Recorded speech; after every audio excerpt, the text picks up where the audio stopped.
সবাইকে স্বাগত জানাচ্ছি গ্লোবাল ভিউজে। আপনাদের সঙ্গে আছি আমি সুস্মিতা দাস। ইরান যুক্তরাষ্ট্রের প্রতি কোনো ধরনের আশাবাদ পোষণ করছে না এবং চলমান বার্তা আদান প্রদানও গভীর সন্দেহ ও হতাশার পরিবেশে পরিচালিত হচ্ছে বলে জানিয়েছেন একটি অবহিত সূত্র। তাসনিম নিউজকে দেওয়া বক্তব্যে সূত্রটি জানায়, পাকিস্তানের মধ্যস্থতায় ওয়াশিংটনের সঙ্গে যে যোগাযোগ চলছে সেখানে শুরু থেকেই মার্কিন সরকারের প্রতি চরম অবিশ্বাসকে বিবেচনায় রাখা হচ্ছে।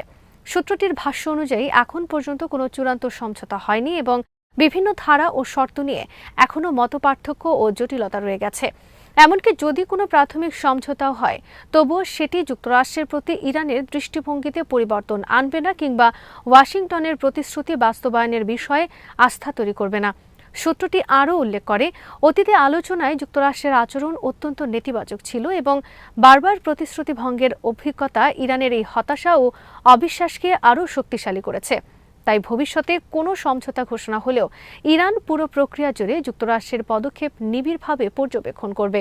যদি ওয়াশিংটন আবারও প্রতিশ্রুতি ভঙ্গ করে, তাহলে তার মোকাবেলায় প্রয়োজনীয় কৌশলগত সক্ষমতা ও চাপ প্রয়োগের উপায় ইরান নিজের হাতে ধরে রাখবে বলেও সূত্রটি সতর্ক করেছে।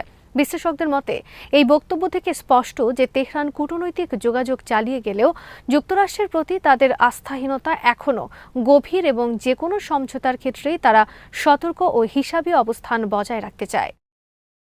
ইরানের পার্লামেন্টের স্পিকার হিসেবে আবারও নির্বাচিত হয়েছেন মোহাম্মদ বাকির কালিবফ। সোমবার দেশটির পার্লামেন্টের উন্মুক্ত অধিবেশনের তৃতীয় বার্ষিক অধিবেশনের জন্য প্রেসিডিং বোর্ড নির্বাচন অনুষ্ঠিত হলে তিনি সংখ্যাগরিষ্ঠ ভোট পেয়ে পুনরায় স্পিকারের দায়িত্ব লাভ করেন। স্পিকার পদে কালিবফের পাশাপাশি হুজ্জাতুল ইসলাম মোহাম্মদ তাকি নাগদালি এবং ওসমান সালারিও প্রার্থী হয়েছিলেন। তবে ভোটাভুটিতে কালিবফ পরিষ্কার ব্যবধানে জয়লাভ করে তার রাজনৈতিক প্রভাব ও সংসদের ভেতরে শক্ত অবস্থানের প্রমাণ দেন। তিনি এর আগে 11তম পার্লামেন্টের পুরো 4 বছর স্পিকারের দায়িত্ব পালন করেছেন এবং 12তম পার্লামেন্টের প্রথম 2 বছরও একই পদে ছিলেন। নতুন নির্বাচনের মাধ্যমে তার নেতৃত্বে এখন 12তম পার্লামেন্টের তৃতীয় বার্ষিক অধিবেশন শুরু হলো। ইরানের বর্তমান রাজনৈতিক পরিস্থিতি, আঞ্চলিক উত্তেজনা এবং আন্তর্জাতিক কূটনৈতিক চ্যালেঞ্জের সময় কালিবফের পুনর্নির্বাচনকে তাৎপর্যপূর্ণ হিসেবে দেখা হচ্ছে। বিশেষ করে যুক্তরাষ্ট্র ও পশ্চিমা বিশ্বের সঙ্গে সম্পর্ক, পরমাণু কর্মসূচি এবং মধ্যপ্রাচ্যের সাম্প্রতিক নিরাপত্তা ইস্যুতে পার্লামেন্টের ভূমিকা আরও গুরুত্বপূর্ণ হয়ে উঠেছে।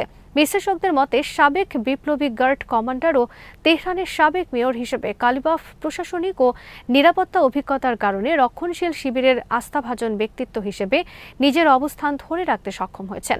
ইরানের পার্লামেন্টের প্রেসিডিং বোর্ডে মোট 12টি পদ রয়েছে। এর মধ্যে একজন স্পিকার, 2 জন ভাইস স্পিকার, 6 জন সচিব এবং 3 জন পর্যবেক্ষক অন্তর্ভুক্ত থাকে। নতুন বোর্ড আগামী 1 বছরের জন্য পার্লামেন্টের কার্যক্রম পরিচালনা করবে। যুক্তরাষ্ট্র বারবার অবস্থান পরিবর্তন করে আলোচনার পথে বাধা সৃষ্টি করছে বলে অভিযোগ করেছে ইরান। দেশটির একটি অবগত সূত্র জানিয়েছে, ইরান স্পষ্ট করে দিয়েছে, প্রথম ধাপেই নির্দিষ্ট পরিমাণ জব্দকৃত ইরানি সম্পদ মুক্তি না দিলে কোনো সমঝোতা হবে না।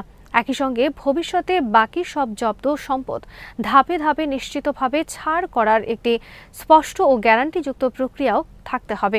রোববার তাসনিম নিউজকে দেওয়া এক বক্তব্যে ওই সূত্র জানায়, ওয়াশিংটন বারবার পূর্বের অবস্থান থেকে সরে যাচ্ছে এবং নানা অজুহাতে আলোচনাকে জটিল করে তুলছে।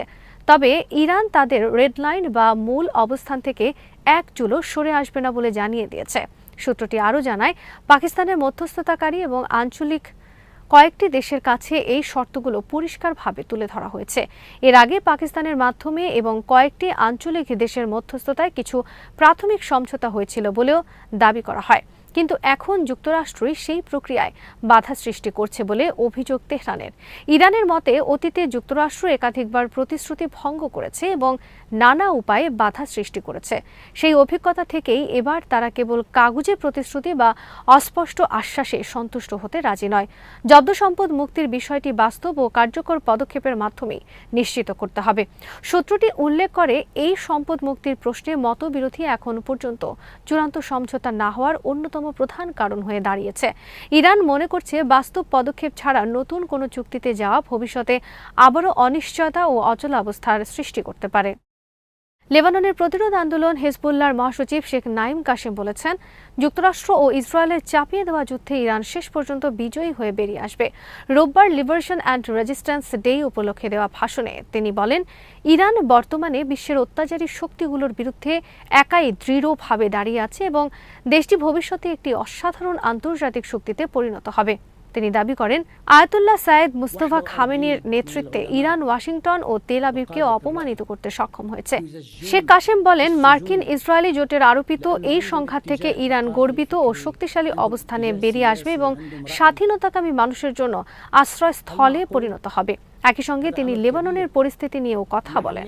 তার মতে, হিজবুল্লাহকে নিরস্ত্র করার আহ্বান মানে হবে লেবাননের প্রতিরক্ষা সক্ষমতা ধ্বংস করা এবং দেশকে ইসরায়েলি আগ্রাসনের মুখে ছেড়ে দেয়া। তিনি বলেন, হিজবুল্লাহ অস্ত্র সমর্পণ করলে ইসরায়েল লেবাননে প্রবেশ করে জনগণকে হত্যা ও বাস্তুচ্যুত করার সুযোগ পাবে। শেখ কাসেম লেবাননের পশ্চিমাপন্থী সরকারের সমালোচনা করে বলেন, সরকার ইসরায়েল ও যুক্তরাষ্ট্রের চাপ মোকাবেলায় দুর্বল ভূমিকা পালন করছে। তিনি আরও বলেন, সরকার যদি অন্তত প্রতিরোধ আন্দোলনের বিরুদ্ধে অবস্থান না নেয়, তাহলেও সেটি জনগণের পক্ষে ইতিবাচক ভূমিকা হবে। 2024 সালের যুদ্ধবিরতির পরও ইসরায়েল বারবার লেবাননে হামলা চালিয়ে যাচ্ছে বলে অভিযোগ করেন তিনি। একই সঙ্গে বৈরুত সরকারকে ইসরায়েলের সঙ্গে সরাসরি আলোচনা বন্ধ করার আহ্বান জানিয়ে বলেন, এ ধরনের আলোচনা কেবল ইসরায়েলের স্বার্থই রক্ষা করবে। যুক্তরাষ্ট্রের প্রেসিডেন্ট ডোনাল্ড ট্রাম্প বলেছেন, ইরানের সঙ্গে একটি চুক্তিতে উপনীত হতে তিনি মার্কিন আলোচকদের তাড়াহুড়া না করার নির্দেশ দিয়েছেন। যদিও এর আগে তিনি ইঙ্গিত দিয়েছিলেন যে তারা একটি সমঝোতার খুব কাছাকাছি পৌঁছে গেছেন। আলোচনাধীন চুক্তিতে যুদ্ধবিরতির মেয়াদ 60 দিনে বাড়ানোর প্রস্তাব, হরমুজ প্রণালী পুনরায় খুলে দেওয়া এবং ইরানের পারমাণবিক কর্মসূচি নিয়ে আরও আলোচনার পরিকল্পনার কথা বলা রয়েছে বলে জানা গেছে। সামাজিক যোগাযোগ মাধ্যমে দেওয়া এক পোস্টে ট্রাম্প বলেন, গঠনমূলক আলোচনা এগিয়ে চলছে, তবে উভয় পক্ষকেই সময় নিতে হবে এবং বিষয়টি সঠিকভাবে সম্পন্ন করতে হবে। গত শনিবার ট্রাম্প বলেছিলেন, আলোচনার মাধ্যমে একটি চুক্তি প্রায় চূড়ান্ত। তার এই বক্তব্য থেকে ধারণা করা হচ্ছিল যে শিগগিরই কোনো ঘোষণা আসতে পারে। এ সপ্তাহের শেষে ইরানি কর্মকর্তারাও আলোচনায় অগ্রগতির ইঙ্গিত দিয়েছিলেন। দেশটির পররাষ্ট্র মন্ত্রণালয়ের মুখপাত্র ইসমাইল বাকাই বলেছিলেন, একটি চুক্তিতে পৌঁছানোর ক্ষেত্রে দুই পক্ষই একই সঙ্গে খুব কাছে এবং খুব দূরে রয়েছে। মার্কিন গণমাধ্যমগুলোর তথ্য অনুযায়ী প্রস্তাবিত এই চুক্তি কোনো চূড়ান্ত সমঝোতা নয়, বরং এতে কিছু জটিল বিষয় পরবর্তী আলোচনার জন্য রেখে দেওয়া হয়েছে। এর মধ্যে রয়েছে ইরানের ওপর থেকে নিষেধাজ্ঞা প্রত্যাহারের দাবি, জব্দ করা ইরানি তহবিল মুক্ত করার আহ্বান এবং ইরানের পারমাণবিক কর্মসূচি সীমিত করার বিষয়ে ওয়াশিংটনের দাবি। খবর অনুযায়ী প্রস্তাবিত এই চুক্তি রিপাবলিকানদের মধ্যে বিভক্তি তৈরি করেছে। দলের কিছু সদস্য প্রকাশ্যে বলেছেন, এটি ইরানের প্রতি অতিরিক্ত নমনীয়।